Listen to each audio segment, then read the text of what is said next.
off with the Supreme Court. Child. Oh, they make rules for everyone else to live by. What we're allowed to say, what we can do with our bodies, how gay our cakes can be. But it turns out that they've had no rules for themselves until now.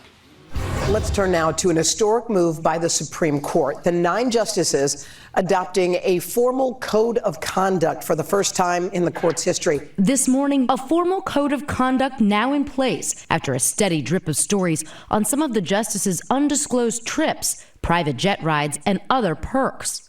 This 14-page document, signed by all 9 justices, now laying out how they should avoid the appearance of impropriety, when to recuse from a case, and reaffirming the existing rules around gifts. Public pressure to do something has been mounting in recent months after reporting about Justice Clarence Thomas in particular, and years' worth of unreported luxury vacations paid for by a top conservative megadonor, something Thomas said he believed he didn't need to report at the time.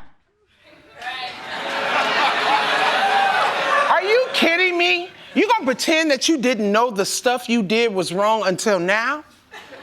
Having good judgment is the entire point of being a judge. Okay?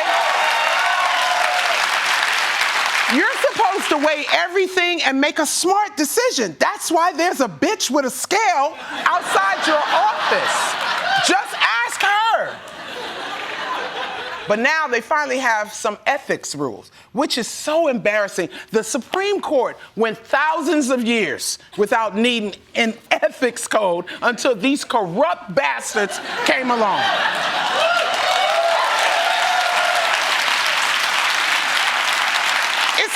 It's like how Tide Pods had to add "do not eat" label after all them TikTokers started dying. And you know what? Here's what really pisses me off, though. The ethics code isn't even enforceable. So it's not gonna work. Okay? If you wanna hold people accountable, you gotta be able to fire them. Okay? Like, I used to work at UPS. And I did a good job because I could get fired. But if I couldn't get fired, do you know how many things I would have did to them packages? Do you know how many of my ex-boyfriends would have got a horse's head? Let's move on to the Congress. On a normal day, Congress is the place where America's representatives gather together for a respectful debate about the issues. But today, one senator wanted all the smoke.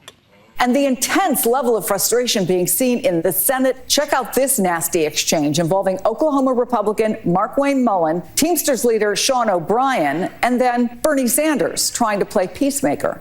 You tweeted at me 1, 2, 3, 4, 5 times. And let me read what the last one said.